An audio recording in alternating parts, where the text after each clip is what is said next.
اور قوم سمود کی طرف ان کے بھائی صالح کو بھیجا تو انہوں نے کہا اے قوم اللہ ہی کی عبادت کرو، اس کے سوا تمہارا کوئی معبود نہیں، اسی نے تم کو زمین سے پیدا کیا اور اس میں آباد کیا، تو اس سے مغفرت مانگو اور اس کے آگے توبہ کرو، بے شک میرا پروردگار نزدیک بھی ہے اور دعا کا قبول کرنے والا بھی ہے۔ انہوں نے کہا کہ صالح اس سے پہلے ہم تم سے کئی طرح کی امیدیں رکھتے تھے، اب وہ منقطع ہو گئی،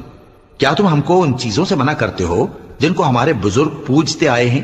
اور جس بات کی طرف تم ہمیں بلاتے ہو اس کی طرف سے ہم بڑے بھاری شک میں ہیں۔ صالح نے کہا اے میری قوم بھلا دیکھو تو، اگر میں اپنے پروردگار کی طرف سے کھلی دلیل پر ہوں اور اس نے مجھے اپنے ہاتھ سے نبوت کی نعمت بخشی ہو، تو اگر میں اللہ کی نافرمانی کروں تو اس کے سامنے میری کون مدد کرے گا؟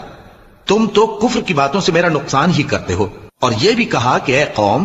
یہ اللہ کی اونٹنی تمہارے لیے ایک نشانی یعنی معجزہ ہے، تو اس کو چھوڑ دو کہ اللہ کی زمین میں جہاں چاہے چرتی پھرے، اور اس کو کسی طرح کی تکلیف نہ دینا ورنہ تمہیں جلد عذاب آ پکڑے گا۔ مگر انہوں نے اس کو کاٹ ڈالا تو صالح نے کہا کہ اپنے گھروں میں 3 دن اور فائدے اٹھا لو، یہ وعدہ ہے کہ جھوٹا نہ ہوگا۔ پس جب ہمارا حکم آ گیا تو ہم نے صالح کو اور جو لوگ ان کے ساتھ ایمان لائے تھے ان کو اپنی مہربانی سے بچا لیا اور اس دن کی رسوائی سے محفوظ رکھا، بے شک تمہارا پروردگار طاقتور ہے، زبردست ہے۔ اور جن لوگوں نے ظلم کیا تھا ان کو چنگھاڑ کی صورت میں عذاب نے آ پکڑا تو وہ اپنے گھروں میں اوندھے پڑے رہ گئے، گویا کبھی ان میں بسے ہی نہ تھے۔